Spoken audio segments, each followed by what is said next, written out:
Okay, I will call the meeting to order and begin with the land acknowledgement statement. On Tuesday, May 13th, 2025, we acknowledge that this sacred land on which Smiths Falls is now located has been a site of human activity for over 10,000 years and is rich in Indigenous history. This land is the ancestral and unceded territory of the Algonquin Anishinaabe Nation. We are grateful to the Algonquin ancestors who cared for the land and water in order that we might meet here today. We are also grateful to the Algonquin people for their contribution in the making of the Rideau Canal, which runs through Smiths Falls. We are mindful of broken covenants and the need to reconcile with all our relations. Together, may we care for this land and each other, drawing on the strength of our mutual history of nation building through peace and friendship, being mindful of generations to come. First item of business is the approval of the agenda. Someone move that we... Sure. Dawn and Jonathan seconds. All in favor? Thank you. I don't think we want to add anything to it today. There's enough there. Adoption of the minutes of the last meeting, which was on April the 8th. You have that in your package and received by email from Marie. Someone move that we adopt the minutes. Jenny, please, thank you. And a seconder, Jonathan, thank you. All in favor? Great. Disclosure of monetary interest, anyone? Oh, no? You haven't been paying us very well at all. No, I know. It's the budget, you know. I know. Okay, on to priority issues. And Carl has come to present a report to us on the heritage protection options for the Gallipo Center, formerly known as the Rideau Regional Center. Thank you.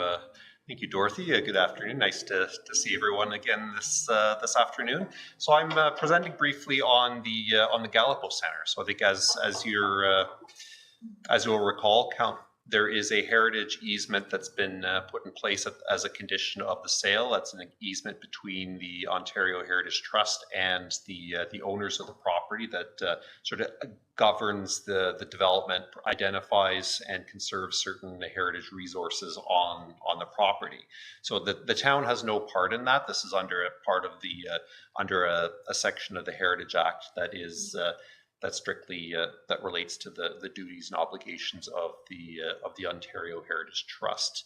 So the property, as you know, is for sale, and there's been a number of proposals that have been bounced around over the years about the development of the property. We don't know what the ultimate future land use is going to be. It is currently there's currently a sort of a mix of uses happening in the occupied parts of the building. Some of it is of course vacant. So I think what we and what council's been hearing is that the terms of the easement are they're very strict, and that has been I guess potentially spooking developers. Also, the whole process is managed by an agency outside of sort of council. That's normally the land use approval authority. So council passed a resolution in the fall recommending that the Heritage Trust or that the province remove the easement from the property. So I think at that stage, if that were to happen, and I don't know when that's going to, or if that's going to happen. I haven't heard any updates recently about where that request went. But if it does happen, then that effectively downloads heritage protection to council on that property. So previously, the Municipal Heritage Committee had requested that staff report on some of the heritage protection options and tools that we have available to us relating to that property. So the report summarizes sort of how heritage is looked at both through the Planning Act as well as some of the applicable municipal tools in the Ontario Heritage Act. So just jumping to the Planning Act, at this point, the provincial policy statement has traditionally required municipalities to protect cultural heritage resources. So that the newest PPS that just came into effect last year sort of rescoped that a little bit. So now that heritage resources that are protected under that council must have regard for protecting under the PPS are now defined as properties that actually have a heritage designation under the Act. So in that case, that would put so I think the strongest protection if we were looking to conserve and protect the heritage attributes on the property, the strongest protection would be if a designation were passed under Section 4 or 5 of the Heritage Act. So that would be an individual designation or a district designation. So I think one of the there are planning policies that currently are in place, both within our current official plan, which, as you know, is being updated right now, as well as the development permit bylaw, which effectively is zoning for the property, that have some heritage sympathetic policies. But I think those would be best used and best leveraged if there was they're a bit higher level in nature. So I think if the municipality were in position to look to define and protect the heritage attributes of the property, a Part 4 designation would probably be the simplest approach. Like, there's a number of other ways we can look at a district designation. I looked into that possibility. It's a large property. We're not just looking at buildings here. There's a frame lands, there's an access road, there's a whole, the current heritage easement looks at the whole sort of the view sheds and all of those elements. And certainly the heritage, the existing easement recognizes those as attributes. That doesn't mean that council needs to. So those are the sorts of things that need to be looked at. But at this point, it is a single property. We don't have a development concept. We don't know when there will be a development concept. So I think it looks most logical in my mind to look at a Part 4 designation. If council and the Municipal Heritage Committee would like to recognize and protect the features, a Part 4 designation would build on a lot of the existing work and research that's been done. And the key decision point for the Heritage Committee at this point would be identifying the attributes that you would recommend be protected. So part of this, the mandate of the Municipal Heritage Committee is to make a recommendation to council as it relates to the designation of properties. So the report has attached a list of the attributes that are currently identified in the heritage easement. Those may be a good place for the committee to start if you'd like to go that route. But we'll certainly, as staff, will certainly take your direction on how you'd like to go forward based on the information provided in the report. Thank you, Carl. Questions? Discussion? Yeah, question. So in putting this together, did you figure out, or do you already know, perhaps, back when they transferred it over, and then they chose to go this Ontario Heritage Trust route, are there like other good comparables? Like why did the province go that route? Why didn't we get to try this designation 4 from the onset? A lot of can't go back in time and read minds, but why did it go this way? And I agree, it would be nice if the town could just control it a lot more, and then they could steer its development, just like you're saying. Yeah. But I wonder, as a backward way to think, why did it go there? So it was. So I wasn't part of that original conversation that happened. So I'm just looking based on what I've seen and heard secondhand.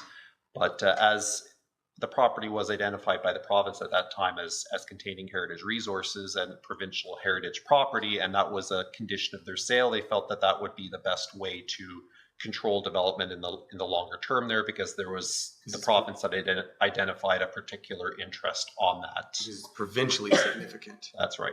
And this is back in what year? Early thousands? 2009, 2010 when this was. And so then the interesting thing to see is the priorities of the province at that time may well not be at all what the priorities of the province are right now.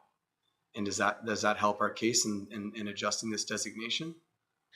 Like if this facility was shut down today, would it be declared provincially significant in the same way in 2025?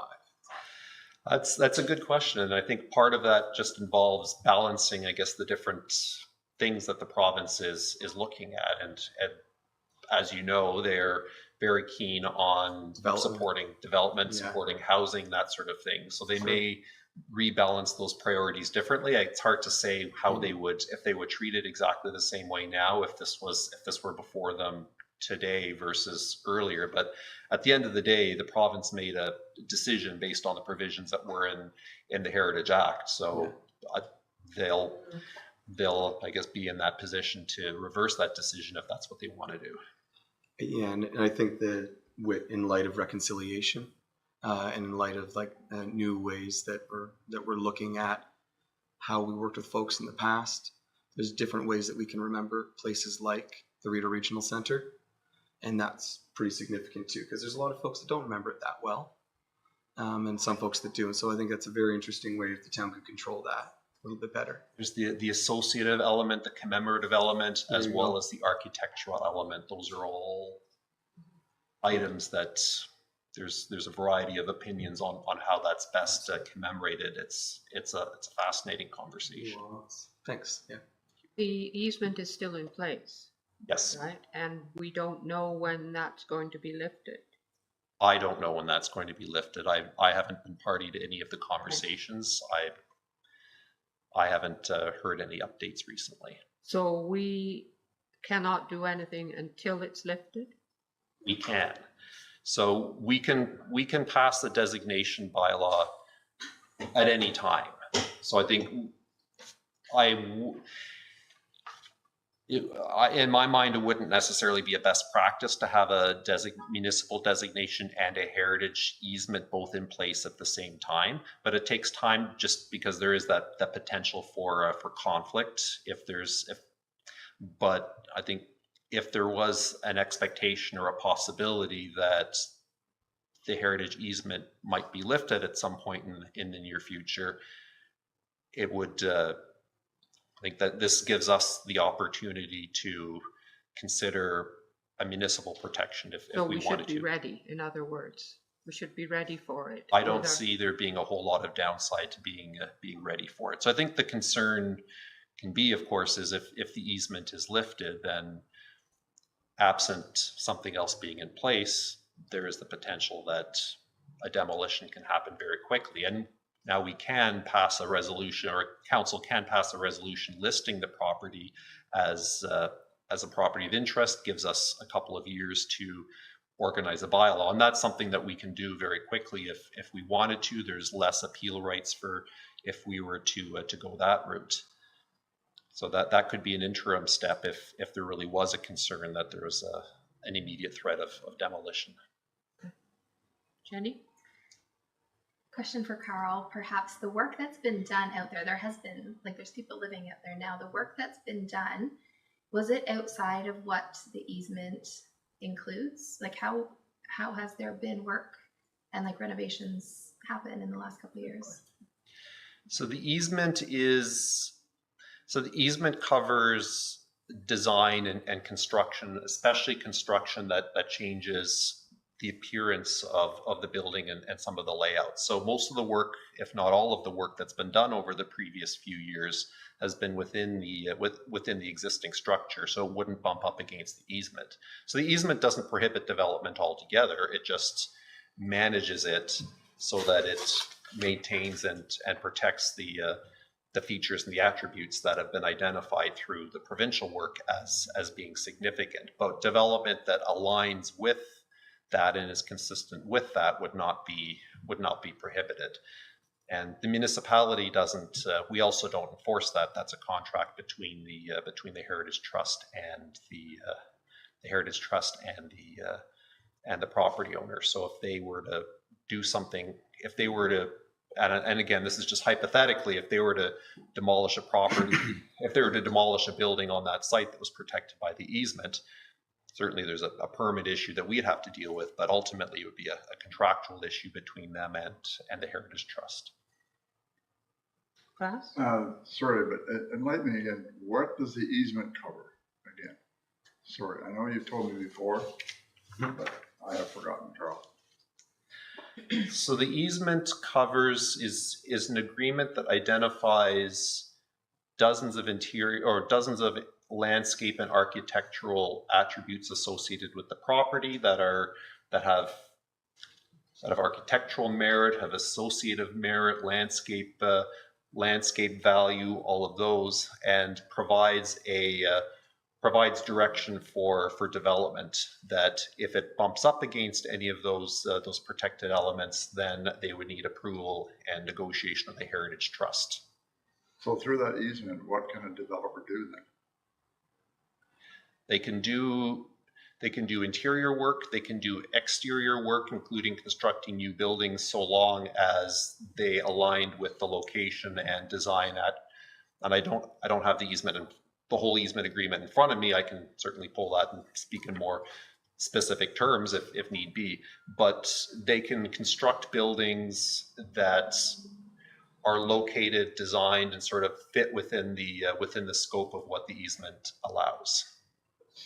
So here's another maybe loaded question. So why is nothing happening there? With the property? Yeah. I could jump in there, and Carl doesn't have to say something like this. I'll say it. There's a 6-story nursing residence. Right. That is apparently in absolute disrepair, No, and it keeps contractors from getting insurance approvals and these sorts of things. The interior thing, the shorter area where the homes and businesses and where there's a very lively community, it's a little rough, but it seems to go. But it seems to be that giant 6-story residence sitting on the outside is troublesome. But that's hearsay too. Right. But which I was told, maybe correct, Carl, that 6-story nurse's residence was included in the easement or the heritage. that's a part of this. So I would need to check the exact terms, so I don't want to be pinned to an exact wording, but I understand that it can be replaced like more or less like for like. Really? Okay, But Chris? I need to check the Chris has exact come. provision. Yeah, so I think when it comes to this stuff, I think it's important as the committee, we don't start speculating on development stuff. But when I look at the Appendix A that we were given in preparation for the meeting, there's 2 clear parts to the easement description. One is the building and the built assets, and the other is the landscape. Right. And from my perspective, if we're going to try to save anything at the site that's best going to tell the story of the site, yes, it was great that they built this in the middle of this pastoral setting that's got all these great landscape features. But if we're going to build houses there in a way that makes the site sustainable in the future, that's the stuff we're going to have to give up on. And that's the stuff that's in the heritage easement that I don't think is reasonable. So just, going forward for the future of the site. So when we look at things like the nursing residence, it's an easy scapegoat in my opinion. But when I look at, say there's other developers in town that have redeveloped sites in our downtown core with much smaller new developments on the edge of town. When you look at the economics of this site, the scope and size of this property would double the size of Smith Falls. It's 400 acres with the potential for 4,000 houses. And to say that we need to compromise on the heritage attributes when somebody's going to come in and make a lot of money building a lot of houses, I think that's where, as a committee, we should be trying to focus on if the province does backtrack on this. And I think, too, the land stuff, that's something where it's really difficult because it seems to be this black box with the Heritage Trust where nobody can really say what they're willing to negotiate on, what they're not willing to negotiate on. But I would say for right now where we're at, the landscape features would be the thing that I would prioritize negotiating about. But the built assets, I'd like to try to save as much as we can. And I think we need to come out strong for that, or if we come out weak, we're probably not going to save anything. So I guess that's what I took out of it. So for the 60 days, I don't know to put a listing on it and that 2-year clock starts ticking. The downside of that is we don't need the clock to start ticking right now, but maybe if we had some of these plans, like if we know, do we know how long, is a designation 6 months or a year? Or? what was our timeline on that with notifications? I need to check the I need to check the act. I could certainly do any procedural research as directed by the committee to make sure that you have that we have all of those timelines in place, because I know some of those provisions you mentioned have changed recently in the act, so I want to make sure that we have the most up-to-date info on that. So I guess as long as we're back planned, that if things start going south, we can bring a report to council, and then maybe council rejects it, but at least if we have our ducks aligned, that if we get the call this is happening, we can start executing. I guess that's as much preparation as I'd want to do, but to move forward with, say, recommending listing it, then I'm worried we start losing that 2 years. So yeah, it's a hard, I don't know, how does everybody else feel? Yes, we don't know, but if there's a desire to develop it, I wonder if, 2 years, that'd be a long wait to start developing it. So, right? So, Well, I guess the listing, it'd just be the 60-day. We'd have 2 years to have the 60-day pause and demolition That's or right. designation. yeah, that's right. So it's still only a 60-day window, but it's a 2-year. It's a 2-year property of interest. Yeah. And then we would have to designate after that. You have to designate or it falls off the list. That's right. Yeah. But even so, as long as the heritage easement is in place, we don't, you said there could be a conflict if we did something while it was still in place. We could, but I think the report and the recommendation here was premised on us, I guess, getting ready and the Heritage Committee providing advice to council on how the heritage can be managed and protected on the property through a municipal process in the event that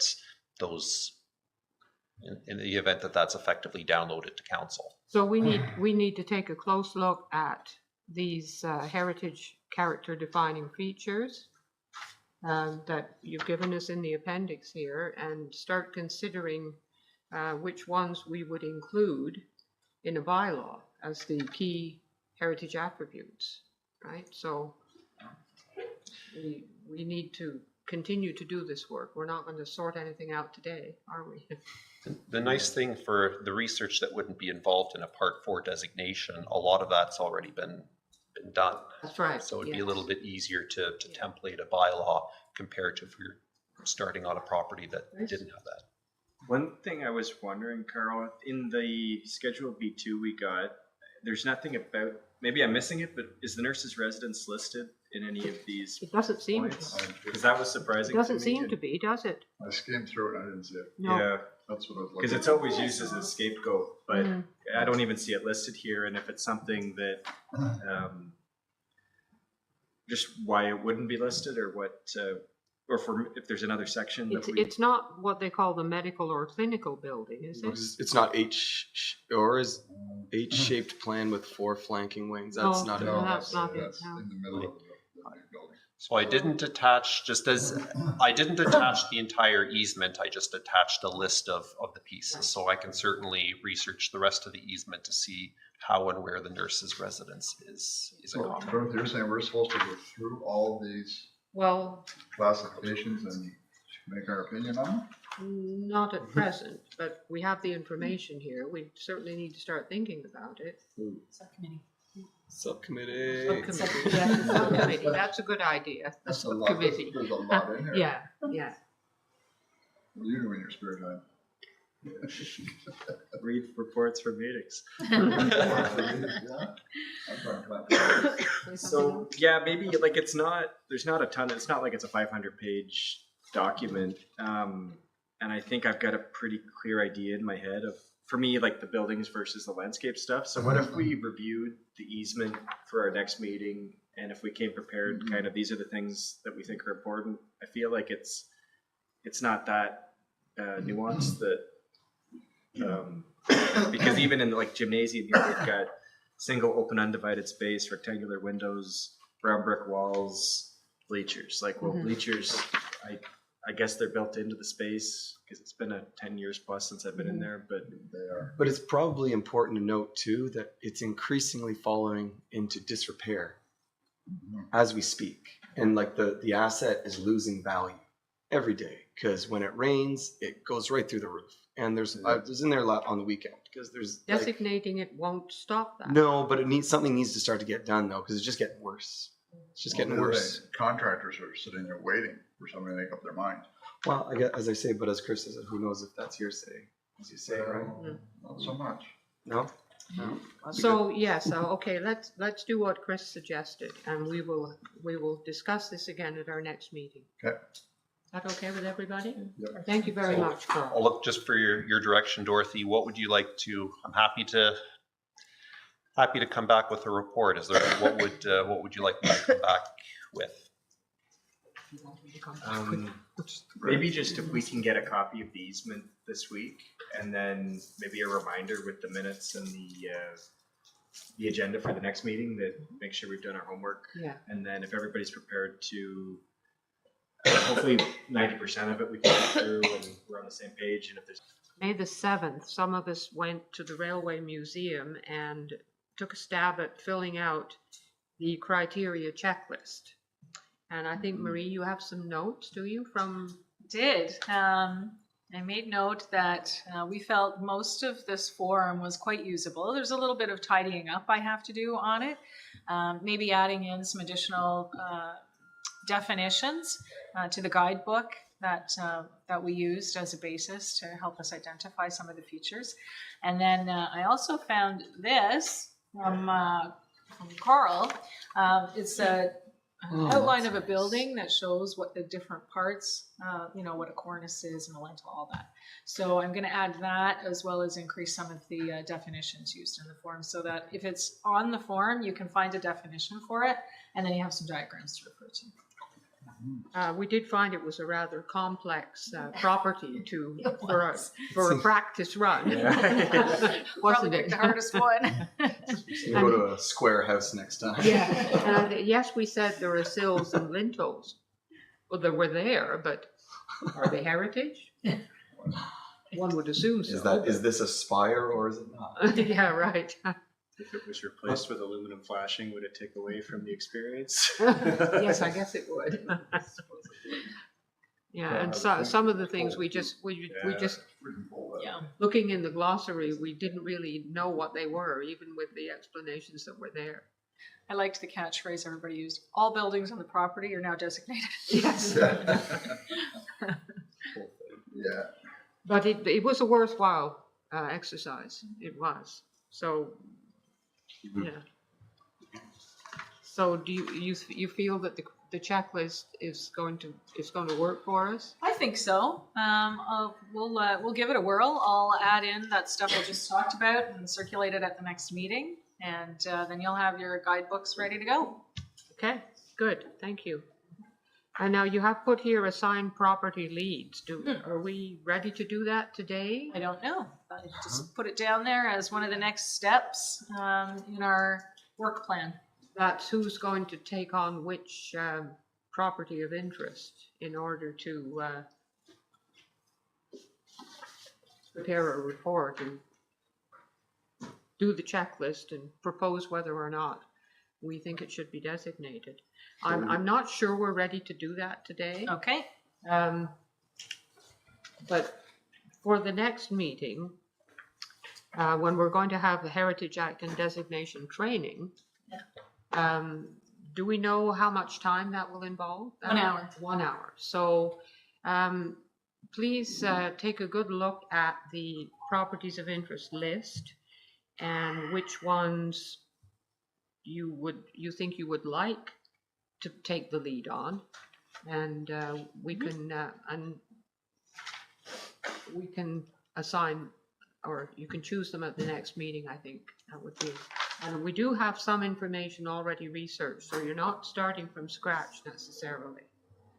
Like when we went to the Railway Museum, I had my walking tour card, and it had the date that it was constructed and the architectural style. So you're not starting from nothing.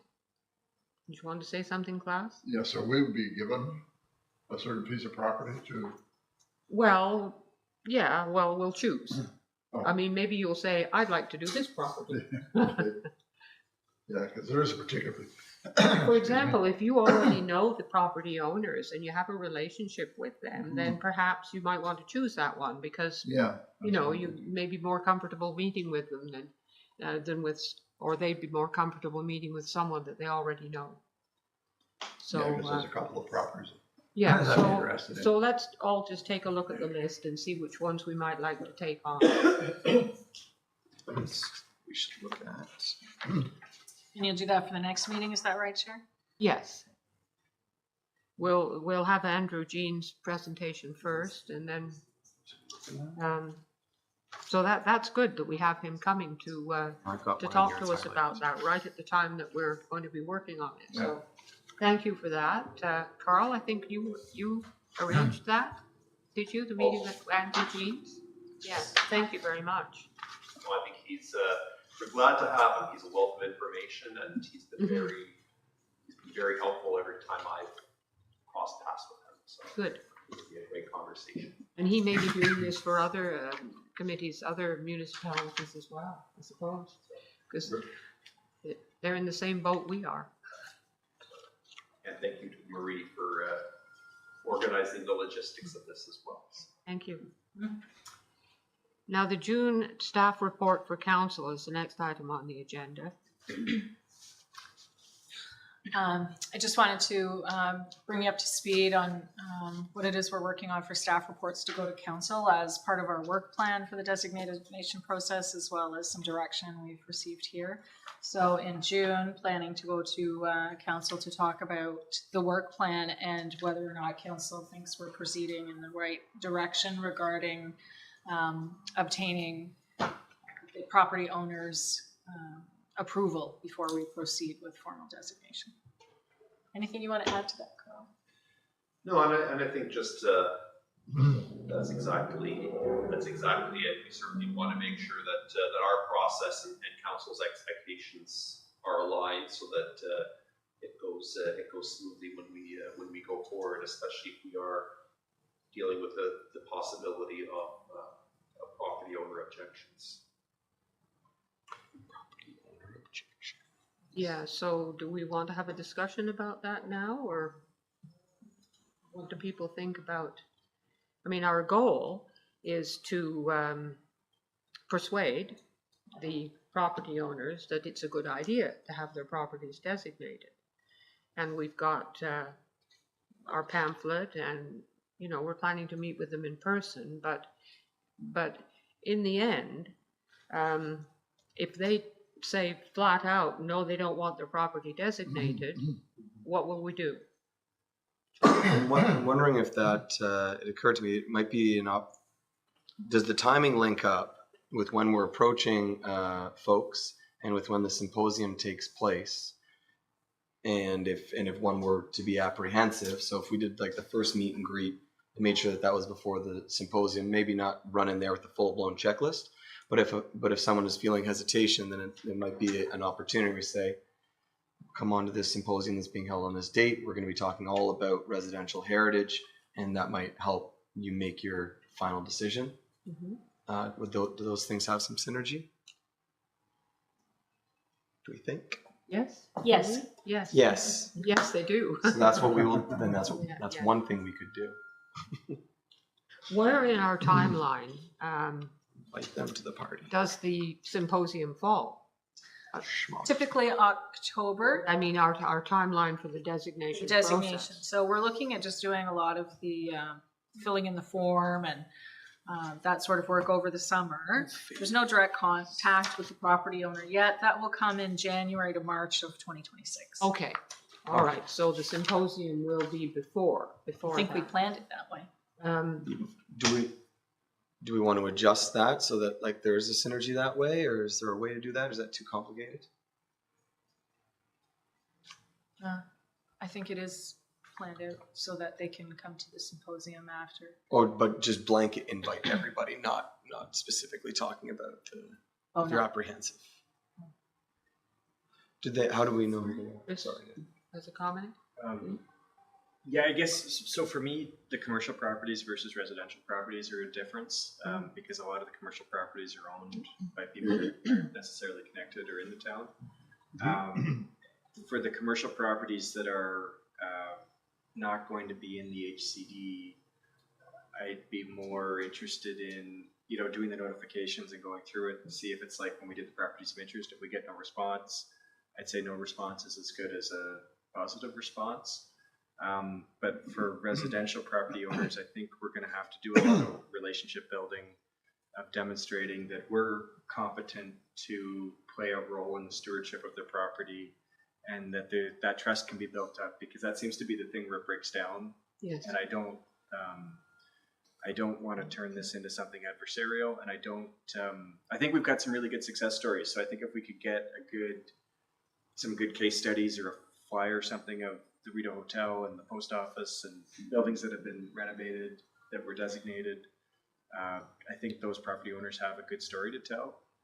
And we just need to get that, you know, but at the end of the day, it's a difficult one where we've got some really important properties in town that I don't know that we'll ever get the political or buy-in from the owners. So. Yeah, it's true.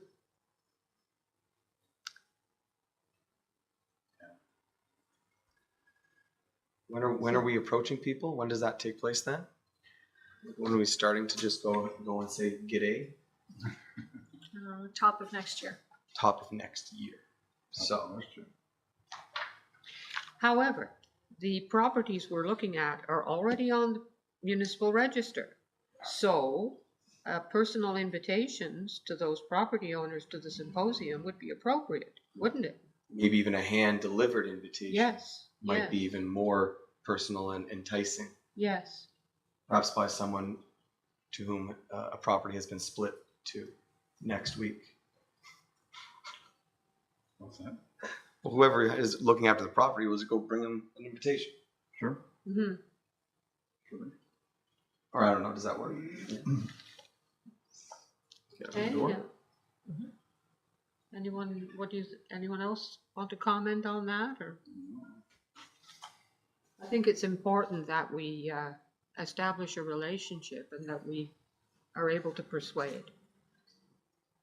As you say, Chris, we don't want to be adversarial. It won't do us any good. And it might be a 5-year game or a 10-year, it might be a long term for some. It depends. Yes, but they only stay on the list now. The clock's ticking for the Years. being on the municipal register. However, that doesn't mean that you couldn't still, even if it wasn't on the register, you could still approach a property owner and say, so it wouldn't stop us, would it? Hopefully not. No. As long as we've got the will.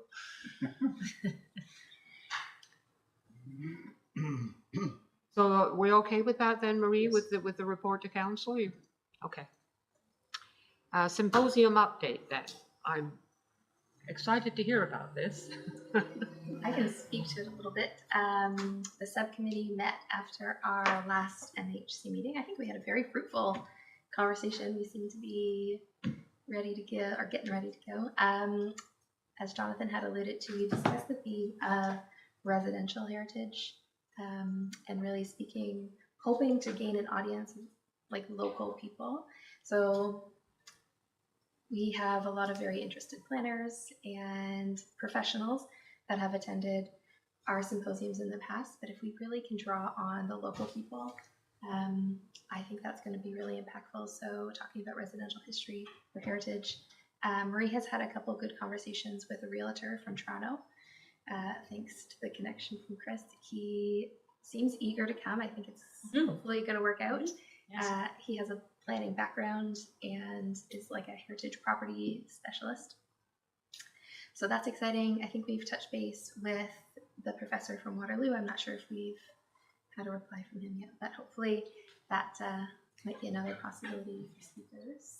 We've been looking at a change in venue, exploring the Railway Museum for the whole day as the host. And there's still some work we need to do about how we're going to get people fed. That will come. Yeah, I think it's exciting. We've got some ideas for a theme and a title, so we got to work on getting the taglines exactly right. We were talking still about the same kind of date, late September, early October kind of thing. So coming along. Good. Thank you. Late September, early October. I hope it is, because late October I'll be going away for a while. Okay. Good to know.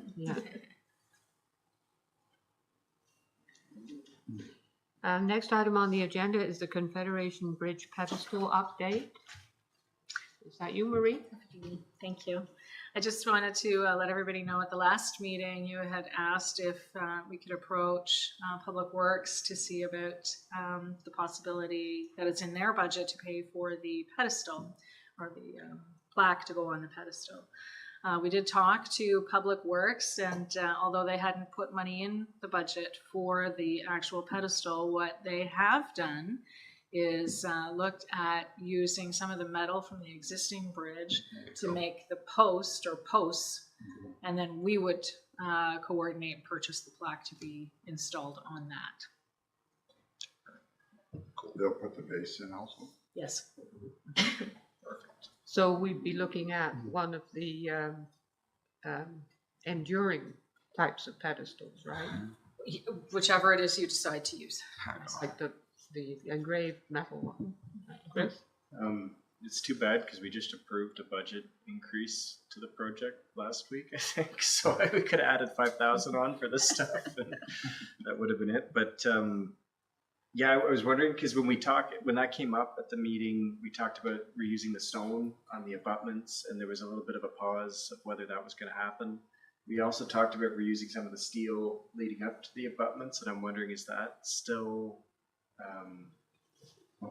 happening, and who's expected to pay for it? Or Well, we did ask that some of the metal girders be saved in order to build the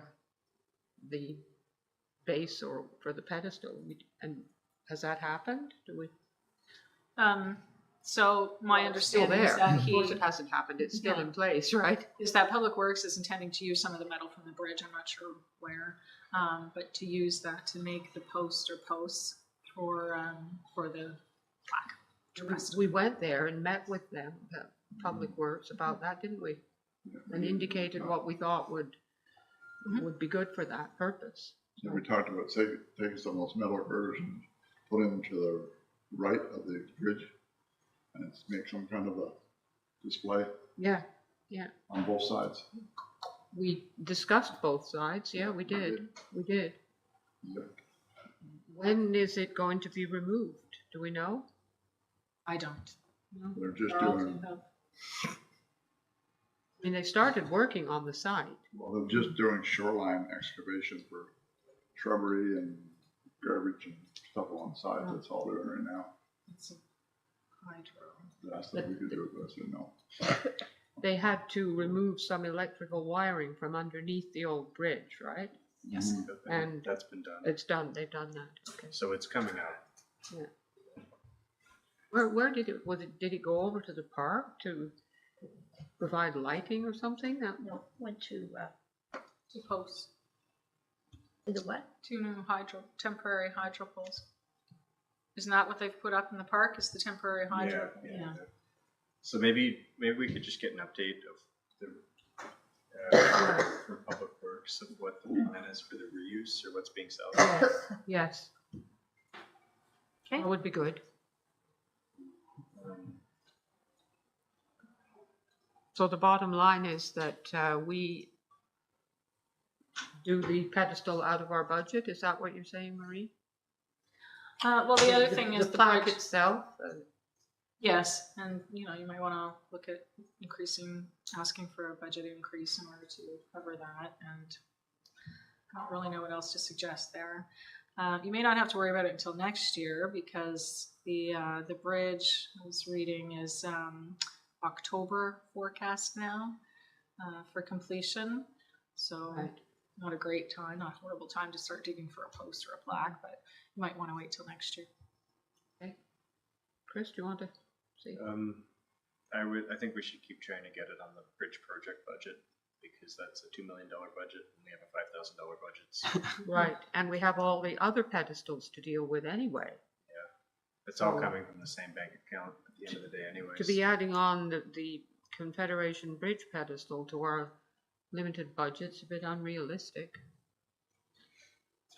So, Unless council's looking to fund us at 30 or 50,000 a year, we could say. I mean, I just keep sending them pedestals, like just keep running the list up, right? Like they're separate projects, but yeah, you need a big old list of all the pedestals. We got to do them at some point if we like to remember stuff. Right. List. Okay, so shall we move on to project updates? The first one is the Heritage Conservation District, the boundary memo that we got from Stantec, where they have recommended, I believe, that the United Church be included within the HCD, but not the armory and not the old hydro building. We don't want those to be in it? Stantec has recommended that they not be included in the boundary, but that the United Church should be within the boundary. Chris? Yeah, I've been at odds with this boundary since the beginning, because the thing that Stantec said in most of their presentations is that the whole study area qualifies, but some of it might be a B minus, some of it's a B plus, some of it's an A plus, and they seem to be, because of the lens that they need to make this work in Toronto, everything needs to be A plus. Mm. They're being, we can't hold Smith Falls to that same level. So I don't understand why. To me, it makes no sense that those two buildings aren't included. And even still, I think the boundary should be expanded to the study area. But I don't know what our next move is to push back. Do you have anything from the steering committee, Jenny, on that? We have a steering committee meeting tomorrow, Oh. so I am happy to take We're back very early. any feedback. I think this memo was an attempt to kind of close the loop. There's been a lot of back and forth, and I think they have appreciated the feedback, and we have appreciated it too. I think it's just getting to a point where, not that a decision needs to be made, but some sort of finality to the discussion of a boundary. So including one and not including the others, I get the impression that Stantec is trying to make whatever we decide as defensible as possible. Mm. So we're trying to strike the balance, I think, of us with like the Smith Falls knowledge and them with the expertise, generally speaking. So I'm happy to take back any feedback to our meeting tomorrow. Jonathan? So the Heritage District, how far does it go down Chambers? Does it stop at Market and Chambers? Yes. So that's where the boundary It stops on the west. I guess they want to stop it Side. on the other side, not on the old hydro building side. They want to stop it on the, Yes, Street. I do the house that believe burned so. down there So is where Matty O'Shea's is. if you're on the other side of Market, Yeah.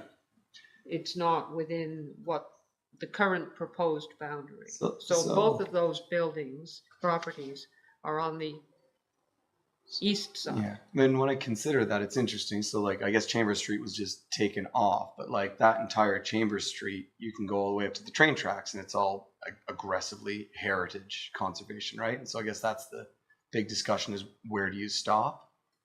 Well, yes, where's the line except at? that it's a downtown heritage conservation district, right? So you wouldn't be going all the way to the train tracks, even. No, so you just go to Elmsley and Chambers would be the usual law. And then down to the water, including Frost and Wood, right? But all of that is excluded. I think, if I may, I think there was a focus on the commercial section. So that section of Chambers is absolutely all those Frost mansions, much more residential. Mhm. So trying to create like a more cohesive focus instead of a combination of commercial and residential, I think was what they were attempting to do. Which doesn't bode well for excluding the hydro building and the armory, because they're both business and historic. Anyways, Chris? Maybe could we ask them for a tangible reason of an example or a past, a current, like something that can make it, because I feel like the committee's given this opinion, council gave this opinion. They're still coming back to us, pushing back against it, but it still isn't articulated in a way that I can understand where they're coming from. And I know, like, they do this every day, they're the experts. but at the same time, this is our community, right? And we know it. So They've got some rationale in here, right? They do. yeah, it's, You want more? does it sway you? Carl? I think one of the interesting quirks about the Hydro One building is that the owner is a protected entity under the Ontario Heritage Act. So the risk is, and again, we're just speculating. We don't know that this is going to happen this way, but the risk is we add that to the HCD on Hydro One appeals, and then that creates that puts the whole HCD sort of at risk until the appeal is settled. So I don't think they're recommending that property not. They weren't recommending that property not have heritage interest as worthy of a designation when the time comes. But even if we were to designate that right now, it's still based on its ownership. It would be of minimal, I guess, legal weight. So I believe that part of their rationale there is related to, I guess, that strategic impact in case there were to be an appeal. I see that the armory makes a lot of sense inside of that. I can see the armory, but like the hydro building, like, and that all makes sense. Like they're gonna hold it up, but the big thing is Smiths Falls would like nice things to be done with these old buildings. And so is this helpful to have it not in there to have it move forward, or is it helpful to include it in there to make them do something? That's part of it too, right? Well, as Carl just explained, though, including it you run the risk then of the whole district being held up by whatever we call the entity that it's Hydro One, I suppose, is it? Yeah. Belongs to Hydro One. Are they just going to let it sit there forever? Is that the thing, you know? Well, That is part of it. So they just want to demolish it. So this is the thing. So yeah, okay. they'd be just as happy. They'd be happy to demolish it. Because it's a liability for them right now. Well, and isn't this what we're exactly fighting against? Yep. Like all of these different spots up and down the street where everyone tells us it's a good idea to demolish it. Yes, we are. That's it, right? This is the whole thing. Well, that's the same thing at 21 Market Street. Okay, the rotating road company's in there right now. If they ever move out of there, it will get demolished. Nobody will take that over. Well, it's on the properties of interest list. It is, okay. Like The armory is, yeah. But the yeah. hydro ones. Now they're saying that the hydro one is not on the properties of interest list. No, I don't think it is. No, it is it's not. Because of this little problem with. Well, yeah, I think this. Yeah. Jenny, you wanted to say something. I was just going to suggest that both of those buildings are absolutely worthy of designation, I think, and being outside the boundary just means we're not going to get them right now. In this capsule doesn't mean that we can't get them another way. Well, it's true. Pursue them otherwise. Sure. I mean, particularly the armory, that's on our properties of interest list. It's one of the buildings, properties that we will be evaluating, doing the checklist on, and hoping to designate separate from the district. Carl? And typically, when there's a designation in place as well, there's usually an adjacency provision too. So if there was development that happened immediately adjacent or across the street from a Part 4 or Part 5 designated property, then that would give some weight and some. So even if there was no designation on the rotating rug rental building, if there's a heritage designation across the street and the rotating rug building we're looking to redevelop or change or what have you, then we would have to have regard for that designation as well, and that would be fleshed out through the approvals process. But adjacency is obviously your strongest protection is a designation, but adjacency is something that's considered anyway. But to Jenny's point, that certainly is not Stantec's recommendation was not intended to discount the heritage value of that building. Who owns the rotating art building? That I don't know offhand. Yeah, it's a hard, I really struggle with it because now that they've created all this content that goes against it, it would definitely be used against us if it was fought. But it makes, you know, it makes no sense to me to say that the commercial building that used to be a hotel has more contextual relationship with the residential neighborhood to the east than it does to the commercial district to the west. Goes against the whole reasoning of why they cut out the Chamber Street property. So there's this double standard of logic that, you know, they've kind of put us in a corner where we probably have a weaker argument now if we had to appeal this. But Don't they work for us? but this is the problem, right? And this is That's like what's going on. frustrating. This is the conversation we've had. We're paying them. And like, I'd be happy to come to the meeting tomorrow and say this to them, but I feel like we're kind of in a corner where, I don't know why this was a hill to die on, but it seems like we're kind of out of options now. So,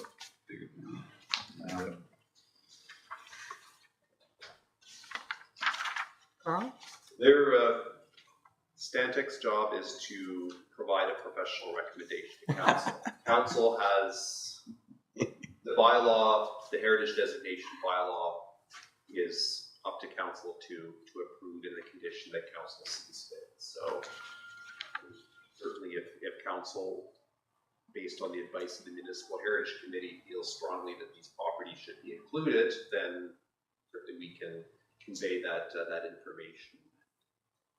And we can convey that information to Stantec and they can proceed as is. But at the end of the day, that's sort of where the reporting relationship is. They've provided, we've hired them to provide a professional recommendation, one that they can defend if it were to come to that. But the decision is ultimately council's. Okay. So, do we say? All So right. I would welcome any direction and feedback that the committee may have that Jenny and I and Marie can convey at tomorrow's meeting. Well, Wow. we may not all be in agreement. Are you wanting us to have a motion or? doesn't seem like it matters because we've come, as Jenny says, we've done this with them a few times. They're not changing their stance. We don't seem to have any big changes at our table. So, Okay. I'll never find something like that again. Well, I'll suggest that we proceed with the possibility of individual designations of these two properties that, in one way or another, that they have recommended not be included in the district. If that's okay with everybody? Jenny? I'm thinking out loud at the moment, but do we run the risk if Stantec presents to council a recommendation and our committee doesn't agree with it, do we run the risk of like undermining the work? And like, it's not an answer of which boundary is right or wrong, just generally speaking, like, I don't want to put anyone in a position that like, then it looks like. If we gave them feedback and then they didn't want to listen to it for their reasons and we heard that and they wanted to carry on, I don't think it's that wrong. That's my personal opinion. They're a professional company, as we said. They can handle some critical feedback. But that's already happened, Yeah, really. sure. It's already been suggested to them that these properties be included, and they have said yes for one, but no for the other two. Like, I guess the concern is just it gets to council and they hear two different conflicting stories, like from One MHC and one from the consultant. Like, I'm just worried those are going to be, it might influence council. Like, Yeah. you know what I mean? Yep. Chris? like they're there doesn't need to be, it's not like we're giving a stamp of approval on Stantec's next presentation to council.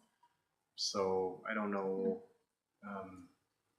And it might be interesting to see how it's received, because the arguments in this are the same as the arguments that were to them when they said, bring it back and take a look at this boundary. So it'd be interesting to see if members of council change their position on it. But it would seem unlikely to go against a recommendation when we paid for professional consulting services. So maybe we just kind of see what comes out of the meeting, and maybe we can get more clarification and finally have more peace with it, or we just kind of say, this is a compromise, but it's better than what we had. Yeah, I think that's a good approach. I don't see any point really in going against it. As you say. We don't need to protest it or anything. No. I think everybody knows our position on it. Yeah. And hopefully we can leverage that to get those designations. Maybe those can be some of the first we get pushed through. Well, we can't do the hydro building because of the restrictions on us, but we can certainly start working on the armory building. Yep. Carl or Murray, would there be more protection under an HCD than a designation on the hydro building? Or is it still no protection under either piece? So my understanding is the current ownership would be the designation. I guess the protection that the Act gives to the current owner would apply if it was an HCD or if it was or if there's a Part 4 individual designation. And I know that's a similar conversation happened as it relates to the Parks Canada buildings down on the Rideau as well. But I can verify that with Stantec at our conversation tomorrow. Okay. So as long as that building, until it changes ownership, we're really limited in what we can do to protect it anyway. So at least that has legal weight. Yeah. So if we were to designate it tomorrow, then that wouldn't necessarily stop a demolition 2 days from now. So I guess in the context of that, it doesn't really matter whether it's in or not. No. But we got to keep, I don't know, get some political pressure up for that one and see, because I don't know what. Yes, and the owners recognize it as a heritage building. They've said so. Yeah. Yeah. So I guess nothing has happened with regards to it. No, those conversations are ongoing. Okay. But certainly we've conveyed our interest to Hydro that we want to find an alternative for that building. So I'm not expecting a demolition to occur anytime soon. Okay. Thank you. Okay, we have a couple of items left. The Heritage Excellence Award. Marie?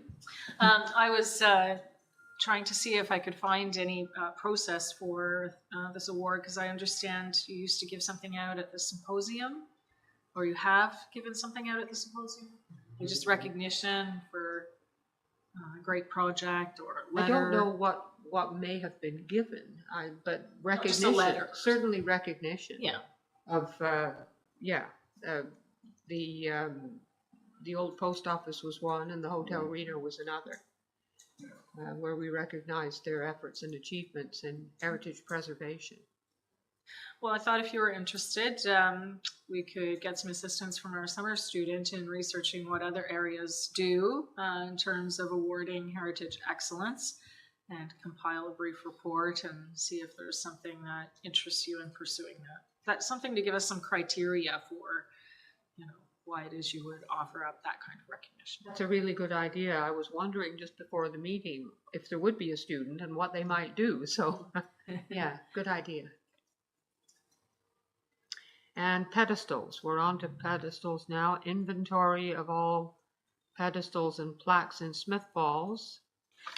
At the last meeting, it was a question if we have such a list, whether we're responsible for them or not, where all the pedestals and plaques are in town, and I thought that was a project we might take on either this year or next, maybe, to just identify with them through a summer student if there's time, because I think I have an idea where a lot of them are, but certainly not all of them. But we have this. Yep. It's a good start. I mean, this And that's is all of them? Well, there are How many on here? Certainly most of them are on here. Okay, maybe we don't need a project. Well, Maybe. the condition, it's the condition that's Yes. important, right? I thought we had several photographs of the conditions. Yes, we've had reports in the past Of the pedestals. of the pedestals Yeah. and This the, group yeah, yeah, is responsible for. maybe 2 years ago, or the summer student before Toby Yeah. did that. And so there must be, there must already be something that exists. Although the condition will be worse now than it Yes. was 2 years ago. Yes, we need it updated. Well, he did one last year. Toby did that last year. He did an update pedestal report. But the plaques are, The they're, plaques are different. they're yes. different. They're on the designated properties and they're engraved metal and they are fine as far as I know. We know where all of those are. It's just on the designated properties, right? Yes, and the two that you found, I believe, are for the Soper House and the Masonic Hall. They were the ones, but that's just my memory, so we need to check on that. And if they are for those ones, maybe we could start talking about having the plaque unveiling, some kind of a ceremony where we can celebrate the house and the property owner. And We were going to do that with the Soper House, and we were going to have the media there when the plaque was being installed, but it never got off the ground. well, I think But- COVID. Maybe it was or- because of that, yeah. And then Becky wasn't on the committee anymore, so it kind of fell by the wayside. I can pick up that torch if you Yeah. like and try Yeah. to get something solidified. Do we want this before or after symposium? Before? Warmer weather. Warmer weather, Yeah, sure. yeah. Yes. Yeah, there's no reason to not get on with that since we have the plaques and we know which buildings that they're for. Okay, August or September date? Sure. Okay. Sure. That way we can report it, suppose if we did something. Sorry, Klaus? So that way we can make a report of it at the symposium. Promote the symposium at it. There's lots of plaques around. So I think we're at round table now. Sorry, I just wanted to add that the June report will also include a brief overview of the condition of the pedestals and a little chat about the way the committee is leaning towards the more expensive permanent, if you will, solution, just to make sure council is in agreement and on board with Okay. that, because there will be a budget ask come the fall. Okay, and after you get the quotes and you know, Yeah. that's not going to be included in June, though, is it? No. No, okay. All right. Because we have a ballpark right now, and I wouldn't want to go ahead and, get a quote that's only going to become out of date once again until we know what happened. Okay. So does anyone have anything for round table? You can volunteer. No? Chris? So we got the CIP report last night. We're still having trouble getting the heritage objectives into the policy. So I'm not sure as a committee what we can do or what we need to do, but definitely as the HCD comes forward, hopefully that'll resolve it. But things like a lot of stucco applications this year, where we've been trying to get away from that, but there's nothing in the policy that rules it out. So hopefully, I guess the HCD will be the tool that will make things more strict. And in the meantime, I don't know. I think it's a good opportunity because we will have to look at CIP once the HCD is complete, just to take a look at updates overall that council wants in those programs, and to incorporate some more incentives around the HCD. So are Anything you to saying add to that that, Carl? projects are being approved that are not heritage friendly? So for example, one project recommended last night was to demolish a heritage porch and install a modern porch on a building on William Street. Another one was to take a building and put stucco, remove what's there and put stucco up. Another one was to take an awning down and put new stucco up to replace the old stucco, but without, there's probably something behind there that could be built off of.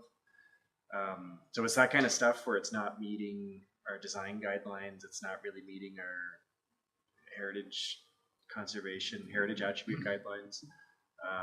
Another one was a building where the tin soffit, like the detailed tin soffit came down and it's been replaced with straight flashing, but you've removed a heritage attribute from the building, and they're, you know, which they've got and they can do that, but to spend public town money on it,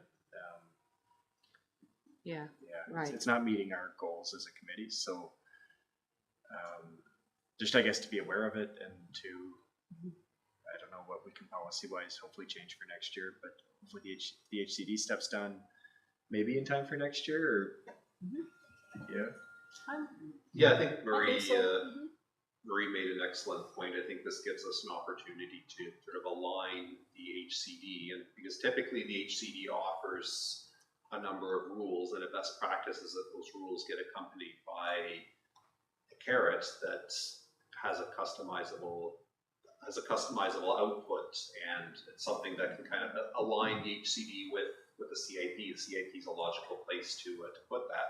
And I think it gives us an opportunity to do a little bit of a housekeeping on the CIP as a whole. And the policy itself is very high level, and it's high level.